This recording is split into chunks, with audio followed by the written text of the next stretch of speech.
At exactly 12 minutes past 7 on a Tuesday morning, I was standing in front of a coffee shop register, holding a paper cup that cost $2.89. The cashier smiled politely as she tapped the screen. "I'm sorry. Sir, it says your card was declined." I frowned. "That's strange. Try it again." She did. Another beep. Declined. A young man behind me shifted. "Impatient." A woman further back sighed. Loud enough for everyone to hear. I reached into my wallet, pulled out a second card. It didn't work either. The cashier looked embarrassed for me. I could feel the heat rising in my face. It wasn't about the coffee.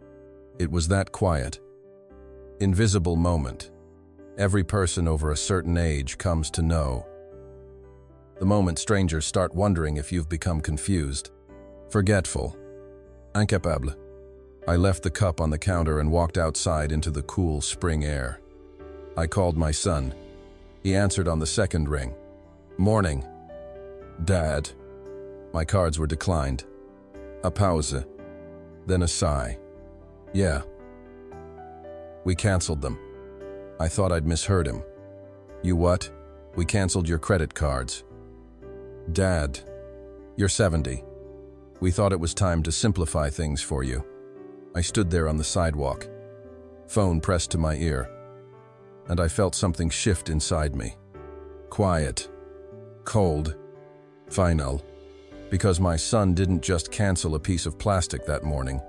He canceled 30 years of trust, and he had absolutely no idea what he had just woken up. I didn't go home after that phone call. I sat in my car outside the coffee shop for a long moment. Engine off, both hands still resting on the wheel like I was waiting for permission to drive. Through the windshield, I watched people walk into that same shop, carrying laptops, bags, briefcases. Their morning was continuing exactly as planned. Mine had just changed forever. "We thought it was time to simplify things for you." That's what Nathan had said. Simplify. Zoek a soft. Reasonable word. The kind of word you use when you've already decided something, and you just need to make it sound kind. Then I heard her voice in the background. Claire. She wasn't whispering. She wanted me to hear. "I told you he'd be upset." She took the phone before I could respond. "Hi. Walter." A short laugh. Dismissive. The kind that makes your stomach tighten without you knowing exactly why. "If you need money, just ask us before you spend a dime. It'll be easier. For everyone. Everyone. Not me. Everyone else." I could have argued. I could have raised my voice right there on that sidewalk. Instead, I said 4 words, and I meant every syllable of them, even if they didn't understand why. "I understand. Thank you." Then I hung up. I've lived in the same Ohio town for 36 years. My late wife, Margaret, and I bought our little brick house back when interest rates were high, and young couples like us believed in paying our debts and building something solid. Brick by brick. Year by year, we raised one son under that roof. Birthdays, graduations, Christmas mornings with wrapping paper covering every inch of the living room floor. Margaret passed 4 years ago. Pancreatic cancer. Some mornings, I still catch myself reaching across the bed before I remember she isn't there. Grief doesn't disappear. It just gets quieter. After I retired from engineering, my days found their own rhythm. Coffee, the newspaper, sometimes lunch with an old colleague. Simple, predictable, peaceful. Nathan lived 20 minutes away with Claire and my 2 grandchildren. And I loved those children more than life itself. From the outside, we looked like a close family. Maybe. We even believed we were. About 8 months earlier, Nathan had offered to help modernize my finances. Everything's online now.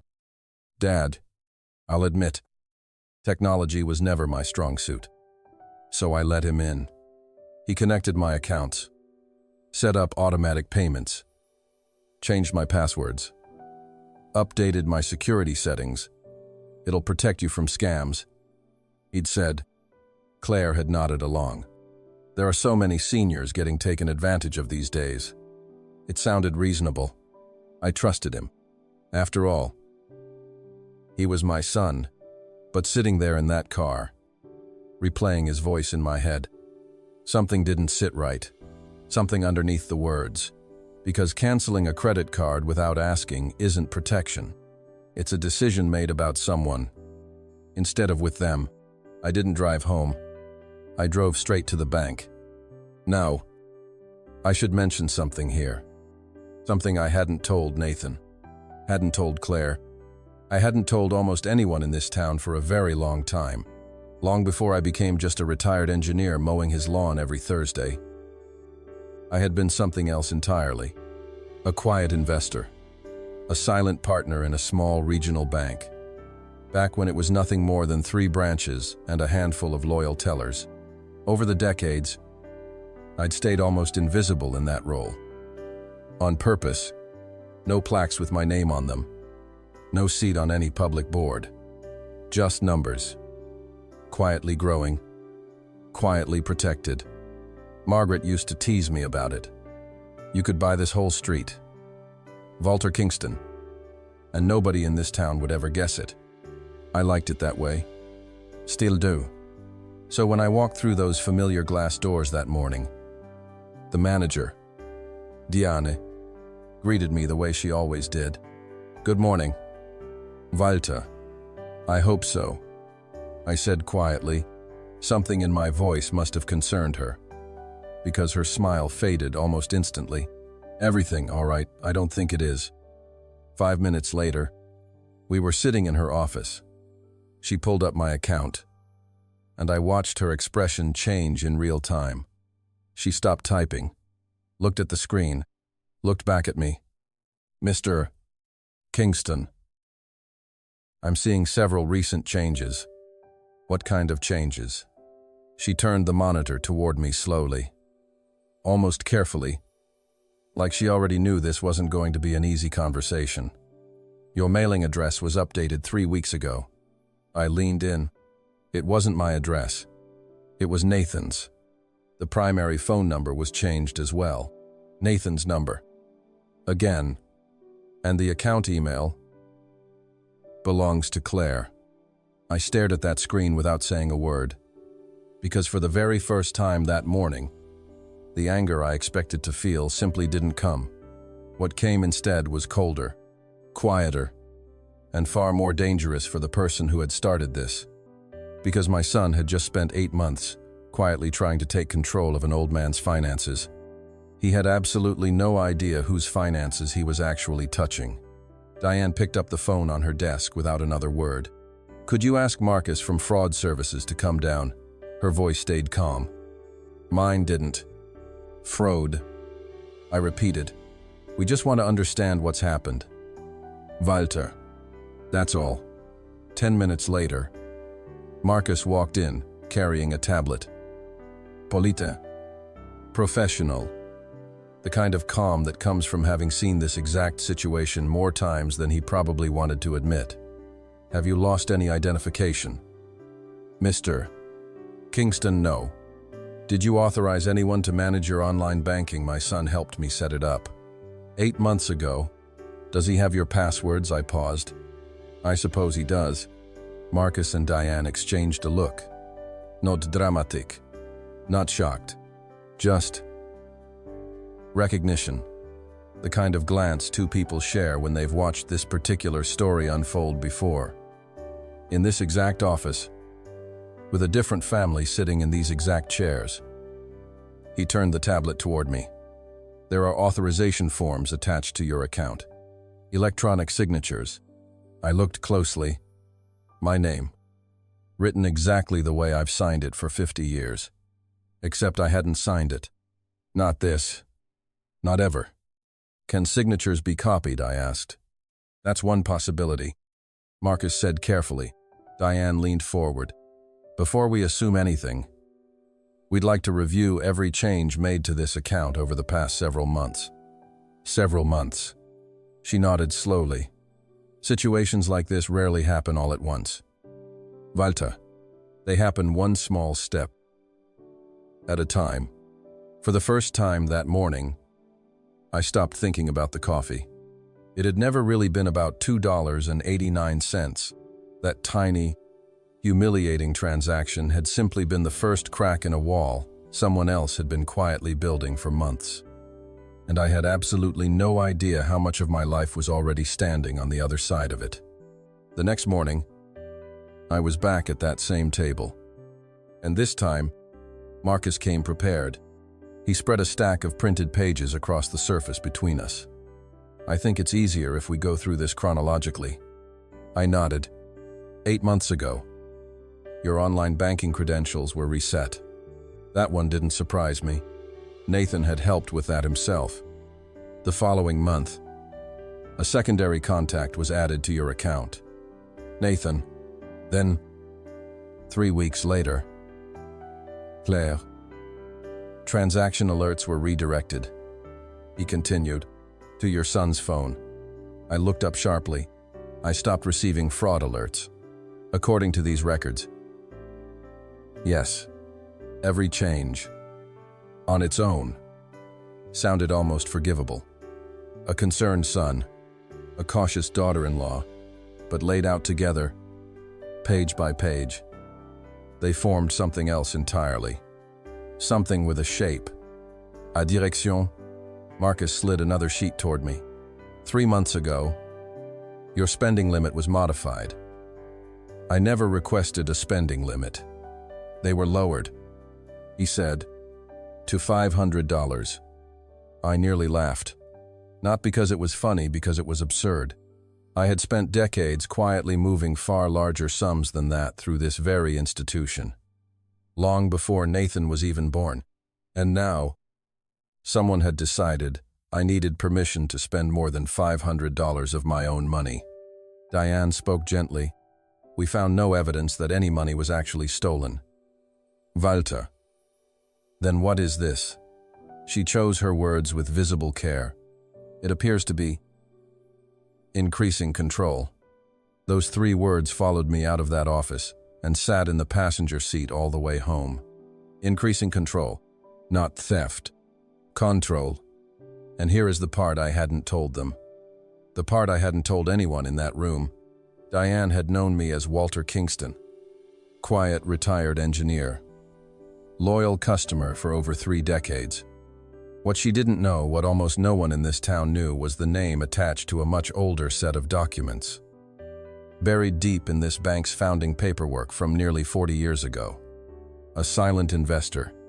One of the original private stakeholders who had helped keep 3 small branches afloat, back when this bank was nothing more than a risk nobody else wanted to take. I had stayed invisible in that role on purpose. For decades. No plaques. No public board seat. Just quiet. Patient ownership sitting behind the scenes, which meant that somewhere in a filing cabinet, or more likely, a digital archive, nobody at this branch had reason to open in years. My name existed twice. Once as an ordinary customer whose spending limit had just been lowered to $500, and once as a man who, on paper, could have shut this entire fraud investigation down with a single phone call to the right person. I said nothing about it that day. Not to Diane, not to Marcus, because driving home, I remembered something Margaret used to tell me, back when I was young enough to still lose my temper over things like this. When something doesn't make sense, Walter, don't rush to fix it.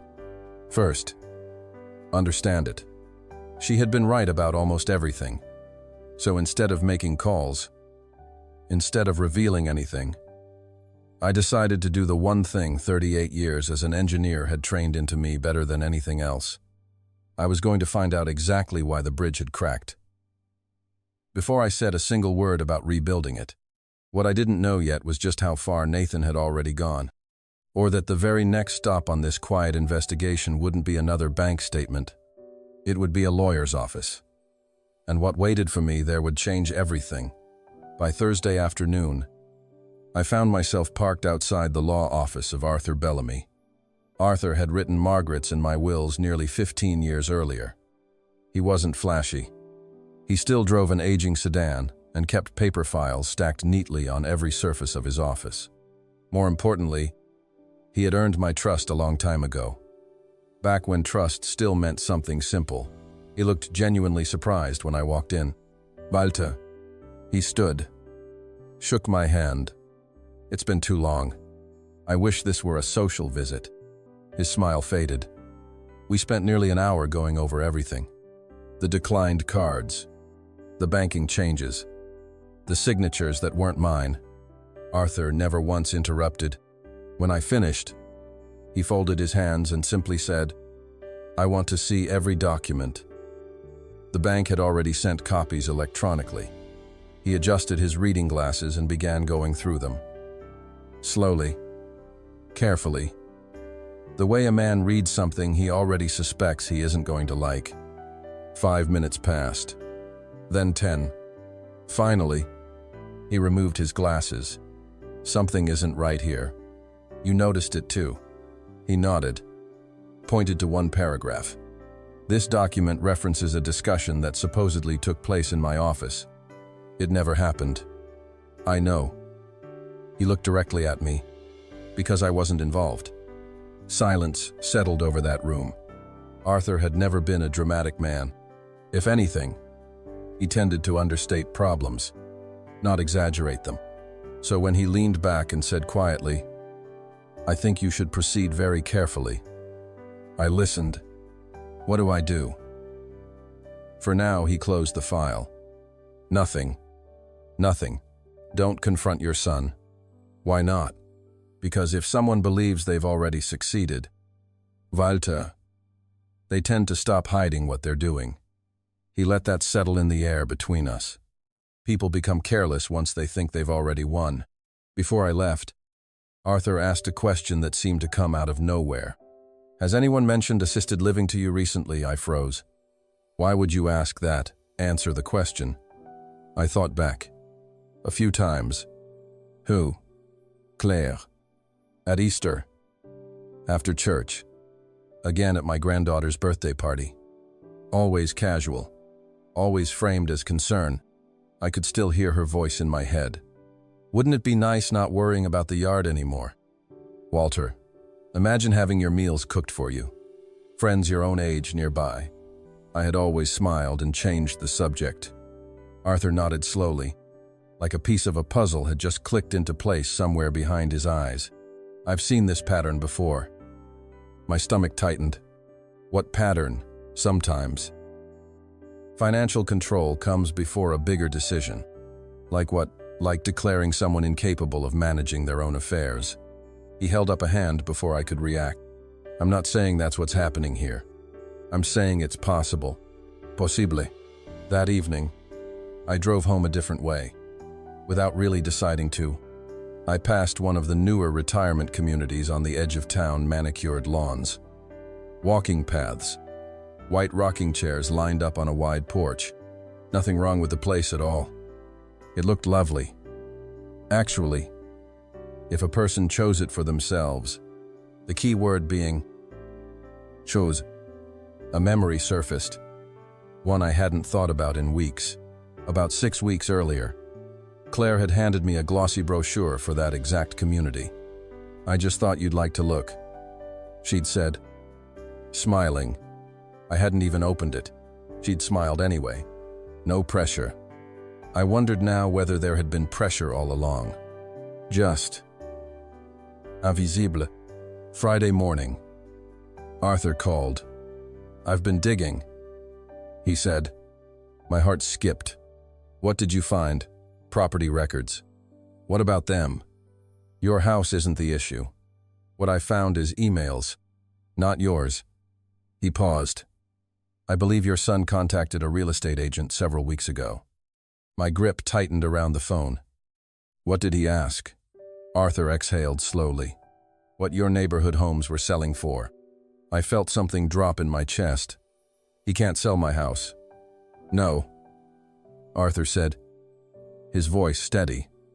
But someone planning ahead might still want to know what it's worth. After we hung up, I sat alone at my kitchen table for a long time. The same table where Margaret and I had once balanced checkbooks, helped Nathan with algebra homework, planned vacations we could barely afford back then. Every scratch in that wood carried a memory I could still name. This wasn't about money anymore. It had stopped being about money the moment I saw Nathan's phone number listed as my emergency contact instead of the other way around. It was about something harder to accept. Someone I had spent an entire lifetime protecting had quietly decided I no longer deserved to make decisions about my own life. Late that afternoon, Arthur called one more time. His tone was different, heavier. "I need you to come by first thing Monday." "Did you find something else?" "Yes." "What is it?" He was quiet for a moment before answering. "I believe they may already be preparing paperwork that questions your ability to manage your own affairs." I closed my eyes. Outside my kitchen window, the flag Margaret had always insisted, "We fly every summer, stirred gently in the breeze." The same as it had for 30 years. And for the first time since that Tuesday morning at the coffee shop, I understood something with total clarity. This was no longer a family disagreement. It was a race. And if I made one careless move now, I stood to lose far more than a credit card. What I didn't yet know was that somewhere, in an inbox that was never meant to reach me, 4 words were already waiting. 4 words that would confirm everything I still didn't want to believe. Daniel had told me to do nothing. Arthur. I mean old habits. Forgive me. Arthur had told me to do nothing.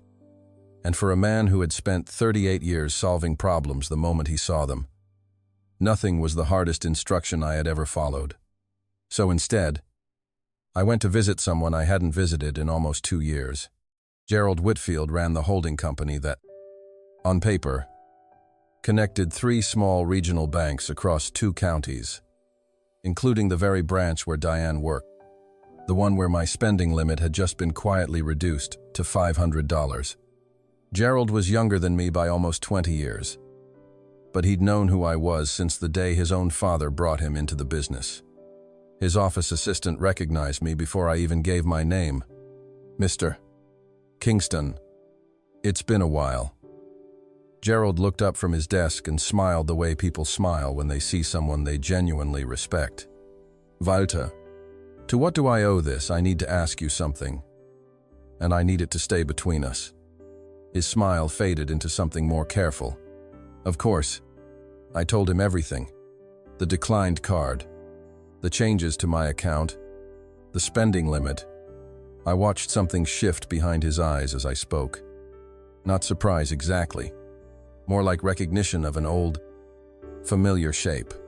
When I finished, he leaned back in his chair. "Walter, you do understand that as one of the founding private stakeholders, do you technically hold enough influence to have this entire matter escalated by tomorrow morning? One phone call. I know. You're choosing not to. Not yet." He studied me for a long moment. "Why?" I thought about how to answer that honestly. Because if I use that power now, all Nathan will ever know is that his father humiliated him with money he didn't even know existed. He won't learn anything. He'll just resent me for having it. I paused. I want him to understand what he actually did, not just get overpowered by who I turn out to be. Gerald nodded slowly. The way a man nods when he disagrees a little, but respects the reasoning anyway. That's a patient kind of justice. It's the only kind that actually teaches anybody anything. Here is something I should explain properly, because it matters for everything that comes after. Nearly 40 years ago, when this bank was nothing more than 3 struggling branches and a handful of loyal tellers who believed in it more than the numbers justified, I was one of a small group of private investors who quietly kept it alive. Not as an executive, not as a name on a wall, just as capital, sitting patiently in the background, decade after decade, while the bank grew into something the whole town now trusted without ever knowing my name was anywhere near it. Margaret used to tease me about it during dinner. You could probably buy this entire street. Walter Kingston, and not one soul on it would ever guess. I liked it that way. I still do. There is a particular kind of peace in being underestimated on purpose, which meant that somewhere in that bank's oldest records sat two versions of me. One was an ordinary 70-year-old customer whose own son had just cut his spending limit down to $500. The other was a man who, technically, could have ended this entire situation with a single signature. Nathan knew the first version of his father. He had no idea the second one existed. That evening, I sat back down at my kitchen table with the notebook Arthur had told me to start keeping. Every conversation, every date, every quiet decision Nathan and Claire made on my behalf without asking. I wrote for nearly an hour, and somewhere in the middle of it, I stopped and simply looked at the page for a while. I wasn't angry when I wrote those entries. That surprised me most of all. I kept waiting for the anger to arrive, the way it always had when I was younger. Hot and immediate. It never came. What came instead was something quieter and, in its own way, far more dangerous for anyone standing on the other side of it. Patience. The kind of patience that doesn't forget. The kind that simply waits. 2 days later, something small happened that told me everything I needed to know about how far this had already gone. I stopped at the hardware store to pick up a few things. And Frank, who'd run the register there for almost 20 years, asked me an innocent question while ringing me up. "So when are you moving?" "Walter," I stopped. "What Nathan mentioned, you'd probably sell your place before winter. Figured it was already decided." I forced a smile, though something cold moved through my chest. "Nothing's been decided." "Frank." He looked genuinely confused. "Oh, my mistake." I drove home with my hands tight on the wheel, replaying that sentence over and over. Figured it was already decided. Not by me. Never by me. Nathan had been speaking about my own house, in the past tense, to people in this town who had known me for decades, without ever once picking up the phone to ask. That was the moment something inside me finished shifting. I wasn't going to expose him out of anger. I still loved my son too much for that. And I suspect some part of me always would, no matter what he'd done. But I was no longer going to be a quiet, forgettable old man in his story. I was going to let him finish building the version of me he thought he understood. And then, when he least expected it, I was going to show him exactly who he'd actually been trying to manage all along. Over the next 2 weeks, I became the version of myself Nathan and Claire seemed to expect. I called before making any larger purchase, not because I needed permission, but because I wanted to see exactly how he'd respond. One afternoon I mentioned I needed a new lawnmower, around $600. I told him, "Silence." Then, "Why don't you wait a while?" "Dad, we should talk about it first." Talk about it. As if I were a teenager asking to borrow the family car. Another time, I mentioned a weekend fishing trip with an old coworker. Claire's response came almost instantly. "Do you really think that's safe?" "Walter, I've been fishing for 50 years. I know, but accidents happen." Every single conversation sounded reasonable on its own. Individually, they were nothing.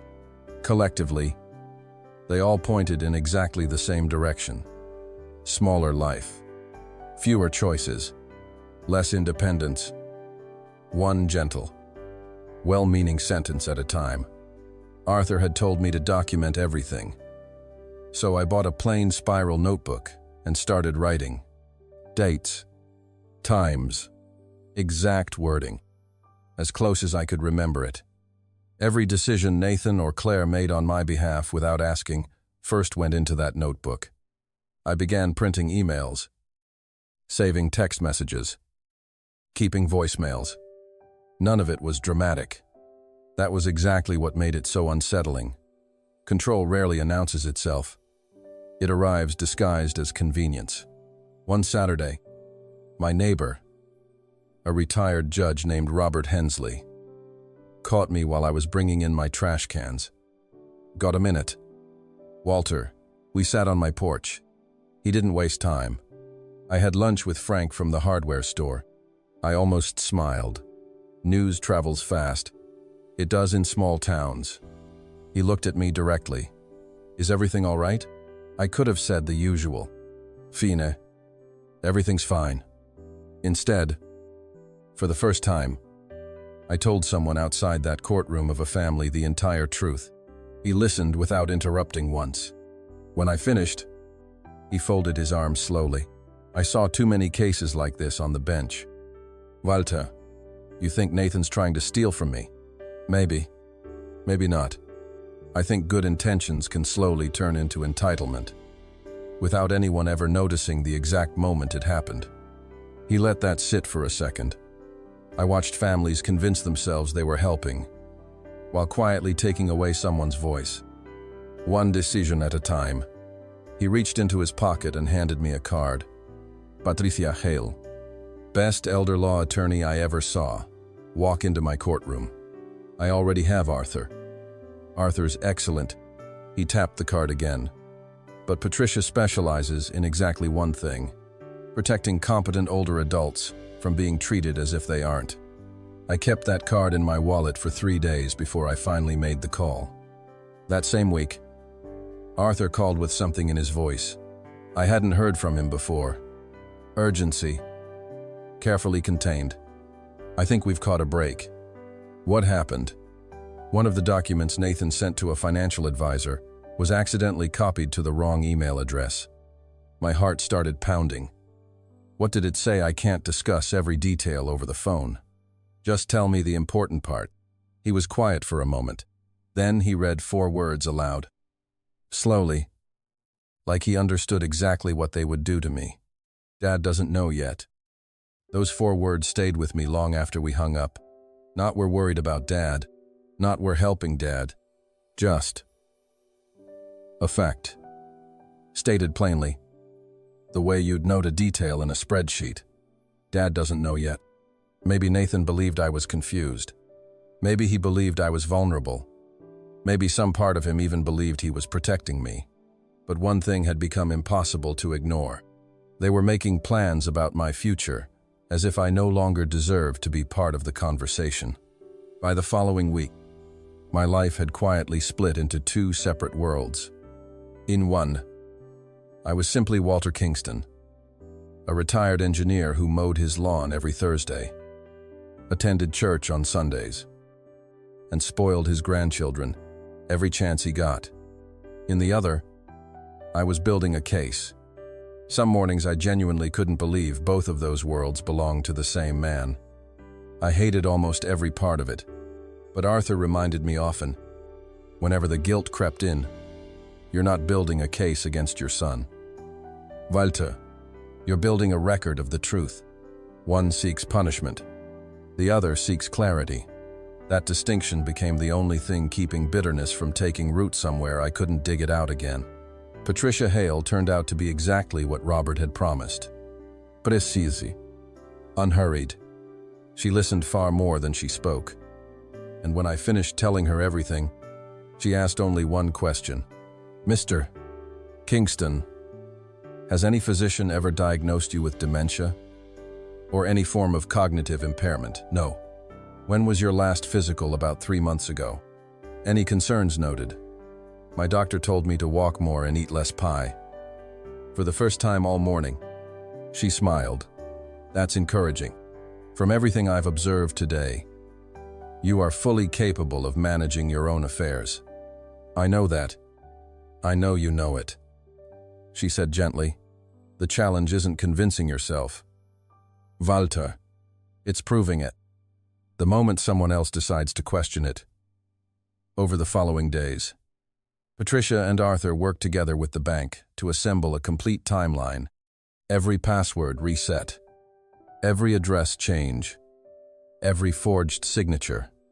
Nothing exaggerated, nothing assumed. If it couldn't be proven with a document, it didn't go in the file. "We deal in facts," Patricia reminded me. "Facts don't need to shout. By the time she slid that thick binder across her desk for me to review, I understood something with total certainty for the first time since that Tuesday morning at the coffee shop. I finally had everything I needed. Now I just needed the right room. And the right dinner table. I invited Nathan over for Sunday dinner. Nothing unusual. Just family. That'll be nice, he said. And I could hear the relief in his voice. The relief of a man who believed the hardest part was already behind him. I've also invited a few guests. I told him. A pause. Anything wrong? No. Just an important family conversation. I looked out my kitchen window at the maple tree Margaret had planted the year Nathan graduated high school. Its branches swaying gently in the summer air. And I thought, not wrong. Just overdue. When Sunday arrived, Nathan and Claire walked through my front door carrying a homemade apple pie. Claire smiled warmly. You look wonderful. Walter. I feel wonderful.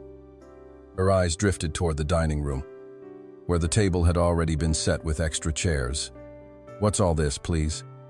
Let's sit down. Arthur arrived first, then Patricia. A few minutes later, Diane walked in, followed by Marcus carrying a slim leather folder. Nathan's easy smile faltered. Claire's tightened into something thinner. Dad, Nathan said slowly, glancing around the table. Have you finally decided to let us handle everything? I met his eyes. After weeks of waiting, I gave him the answer he wanted to hear. Yes. Relief spread across his face so quickly, it was almost painful to watch. Claire reached under the table and squeezed his hand, thinking I hadn't noticed. I noticed everything now. Before the food, I asked everyone to wait. I picked up a thick binder from the chair beside me and set it gently in the center of the table. No one's in trouble, I said. Not yet. I'd just like everyone to listen until I'm finished. Nathan looked down at the binder, then up at me, confusion creeping into his expression for the first time. What is this? The story of the last 8 months. I opened it slowly and began sliding pages across the table. On B1. The day my banking credentials were reset. I helped you with that. Nathan said. I know. This next one redirected fraud alerts from my phone to yours. So I could protect you. I believe that, I said, and I meant it, which somehow made the next page harder to place in front of him. This one lowered my spending limit to $500. Claire spoke quickly. That was just to reduce fraud exposure. Diane answered before I had to. Our records show Mr. Kingston was never informed of that change. We were trying to help, Claire said, her voice rising slightly. Helping, Marcus said, calm and even. Usually involves informing the account owner. No one raised their voice. No one needed to. The facts carried their own weight. And I simply kept turning pages. Replacement cards, address changes, phone numbers, email accounts, quietly reassigned, one at a time, until an entire man's financial life pointed somewhere other than to himself. I watched Nathan's face the whole time. He wasn't angry. He looked unsettled, like someone slowly realizing the picture in front of him no longer matched the one he'd been carrying in his head for months. You signed authorization forms, Claire said, looking at me directly. No, I said. You did. I didn't. Marcus opened his folder. We've already reviewed the signatures. Several are inconsistent with Mr.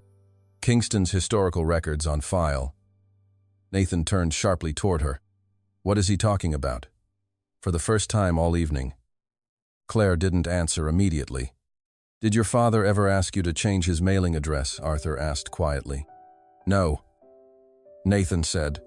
Did he ask you to cancel his credit cards? No. Did he ask you to redirect his security notifications? Nathan's jaw tightened. He looked at Claire. I thought you'd talk to him about all of this. I mentioned it. Mentioning it, he said, his voice cracking slightly. Isn't the same as asking him. The room went completely silent. Patricia leaned forward gently. Nathan, may I ask you something? He nodded, not trusting his own voice. When did you first begin believing your father couldn't manage his own affairs? He stared at the table for a long moment. After Mom died, he finally said. He seemed lonely.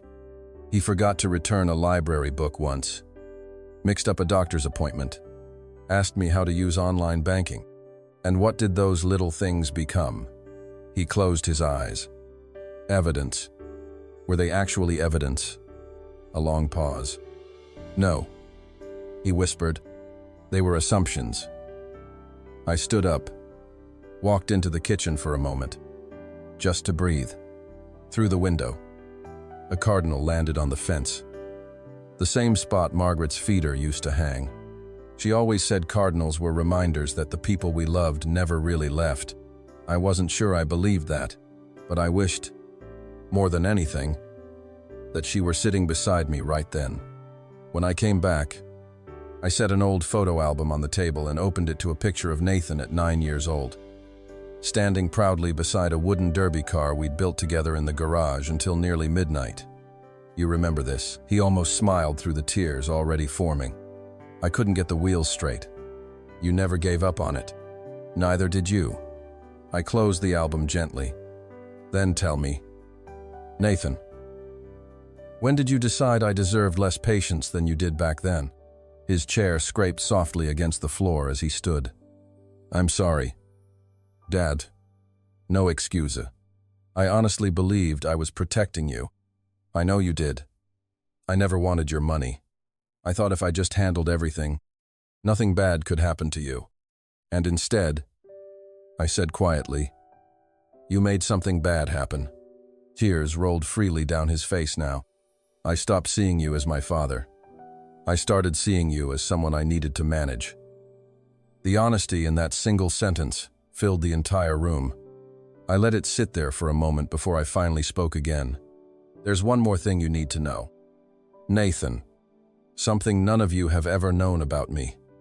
He looked up, confused, wiping his face. When I glanced at Arthur, he gave a small nod. Sit back down, I said gently. This part is going to take a little explaining. I told him everything that night, about the 3 struggling branches, decades ago, about the quiet decades of ownership nobody in this town had ever suspected, about the fact that the very institution reducing my spending limit to $500 was, in part, mine. Nathan didn't say a word for almost a full minute. You could have ended this with one phone call. He finally whispered, I could have, I said, but that would have only taught you to fear power. Nathan, not to respect trust. That's when I opened the second folder. Not inheritance, not punishment. A new estate plan, built entirely on transparency. My home, placed in a living trust.